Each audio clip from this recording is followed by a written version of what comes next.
of the Lord of the Rings Return to Moria. I hope you all had a great DURINS Day. DURINS Day is the beginning of the Dwarven New Year. Dwarves close to our heart. That is what our entire game is about. DURINS Day is a really important day for the dev team. We launched the game in 2023 on DURINS Day. Last year on DURINS Day, we launched our Steam, Xbox, and Crossplay Golden Update. And now this year for DURINS Day, we've got more information about our big expansion, DURINS Folk, which is coming really soon. But first, if you're new, what is Return to Moria? Well, Return to Moria is a survival crafting builder set in the 4th age of J.R.R. Tolkien's Middle-earth. Gimli himself has gathered the dwarves across Middle-earth together at the gates of Moria, ready to go back in and take this special place to the dwarves back. Of course, we all know in the time since the dwarves lived there, it has become a very infamous and dangerous location. And players find out exactly how dangerous Moria has become. In the course of the story, your dwarf becomes trapped and you must find your way out. And along the way, learn a lot of mysteries about what happened to the dwarves when the Balrog emerged and just what the future of the dwarves and what the purpose of the dwarves really is. You will fight, you will craft, and you will build by yourself or with up to 8 players. And with our cross-play update last year, you can now play with anybody else on Steam, Epic, Xbox, and PlayStation 5. Qué chulo, chaval, las construcciones. La mesa, enséñame la mesa del mapa. De las ventas. Nosotros las hacemos fáciles. Terminal de SAMAP con Verifacto y TicketBuy. Enséñame la mesa We del have a mapa. thriving community in Discord, Reddit, YouTube, Steam communities that we're really proud of and that we listen to and talk to often. You can join our Forge Talks, which happen about once a month or so, where we talk about the game, talk about the development, and give sneak previews of what's coming. You know, we were at Comic-Con in San Diego this year, meeting players of the game, and we heard over and over again how families, siblings, groups of friends came together and just binged through the game. They showed us pictures of their dwarves, pictures of the builds that they created and what happened to them at the end of the story. So we feel really proud that we've made a game that groups of friends and families can come together and play. So as we cross into our 3rd year of updates and support for Return to Moria, let's recap a little bit about what's happened since our 1.0 back on DURINS Day 2023. In the first year of development, we really focused on improving that initial release. That includes adding in crossplay, launching on Xbox and Steam, adding in our sandbox mode where you can play, instead of a fully built-out story, a more non-linear, more kind of randomly generated version of the world. We added difficulty settings. We improved our building system. We improved combat, music, our inventory quality of life experience. We redid our cooking system. We added whole new collections to reward exploration. If you want to know more about all of the things we did in the first year, look below. We have a whole video where I go through all the things that we added. But what about year 2? We were just as busy in year 2. We added in support for dedicated servers. We added a cosmetic transmog where you can take any armor and turn it into a cosmetic on your wardrobe, so you can look the way you want to look regardless of what the stats of the armor you have in. And we redid our farming system so that you can have a lot more control over the input of the food that you gather. And we did as many bug fixes, quality of life that we could fit in. We also started adding more content through our low-priced content DLCs. We added a Rohan pack, we added an Orc Hunter pack, we added a Bjorn's Lodge pack, and we added the Int Crafting pack. So a lot of content through what we think is a very small price for the kinds of armor and new mechanics that were added in. But that's not all. We're not, now that we're satisfied with the initial release, it was really time to look towards the future and what is the next thing we're going to do. Our two biggest requests from the community was to bring more dwarves back in and to resettle Moria with non-player characters and to add on and build on the story. And that's exactly what we're going to be doing with our DURINS folk expansion.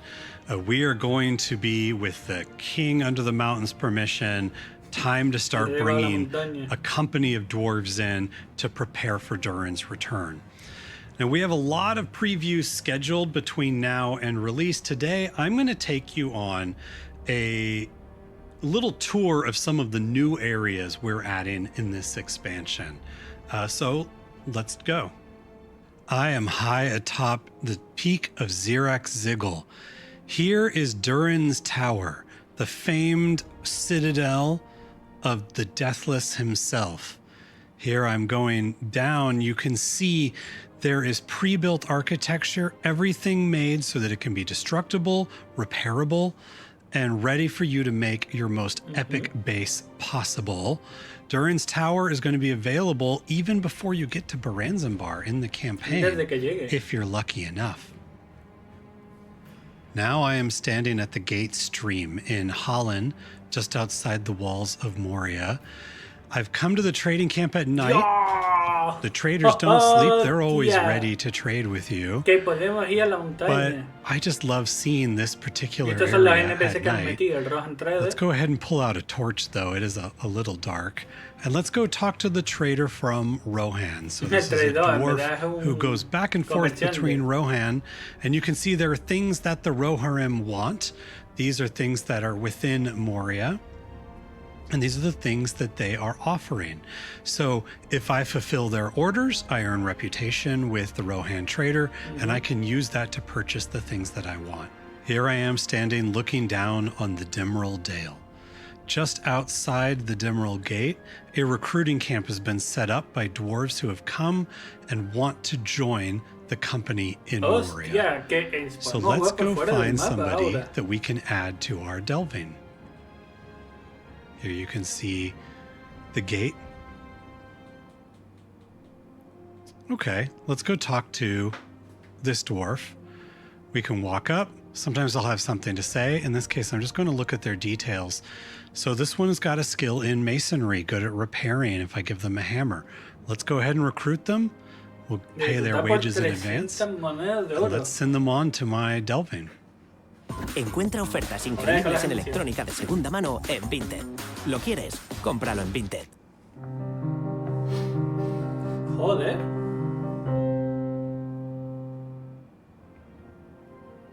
Speaking of that delving, I've got a smallish one, about 8 to 10 dwarves. Let's go take a look. So here's what I am calling New Westgate. Dios. So let's head on in and see what everybody is up to in the late afternoon. So just ahead of me is a little crafting area. I've set this up for the blacksmith and the metal worker. They're hard at work. Let's come over here, and you see I've made a spot for Eric to move in. Eric the Raven, I can always ask him for advice. The brewmaster is not working right now because they need more materials. Luckily, I've got some oats and cranberry. I put that in the brewmaster's grain sack, and they get to work. Oh, y se pone a fabricar. So let's come over and see what's going on over here. Looks like the guards are taking a little break looking at the fire. They'll patrol, they'll stand around, they'll be in different spots. Looks like the cook has been busy. Meal's ready for mealtime. Here I've made a little barracks. I can even assign beds to specific dwarves if I want to. And I'm working on the first of the great monuments. So we can see I've got builders assigned, and they are busy working on building this first monument. And this is a look at the delving stone that's already been leveled up a few times. So let's come back and look at a little bit later in the day. So you can see it's twilight. Everyone's finishing their meal. What happens when they are done eating at the end of the day, they want to merry-make. They want to be social. And so you can see they're coming over. They're grabbing the ale that the brewmaster has brewed. And they're all heading over to someplace comfortable. In this case, I think they've decided they want to hang out at the little fire in their barracks. So you can see they're hanging out, they're talking, and they're going to have their brew. You know what? I'll grab a brew for myself. So that is our preview. We have got so many more things we're going to be able to show you that we're excited about. Everything from being able to sing with them, to give them new things, to building their own little homes.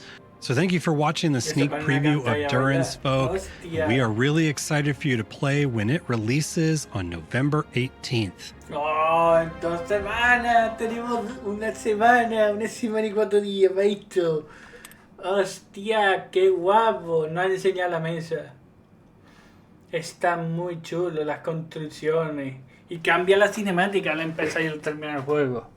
Hostia, incluso el mapa lo han cambiado. Ahora se puede jugar por fuera del mapa. O sea, han hecho del mapa más grande, que ya no es solo centrado. Ya no es solo centrado en la mina, sino ahora puede salir fuera. Ahora, una vez que abres la puerta, imagino que puedes salir fuera. Está muy chulo. Ahí está, abres la puerta y sales para afuera. Tienes el tradeo. Qué guapo, y sale el día 18 de noviembre. Nosotros si te ha gustado este videazo, por favor, suscríbete, deja tu like, tu comentario, comparte el vídeo y al final del video tendrás 2 opciones para ver más videos. ¡Chao!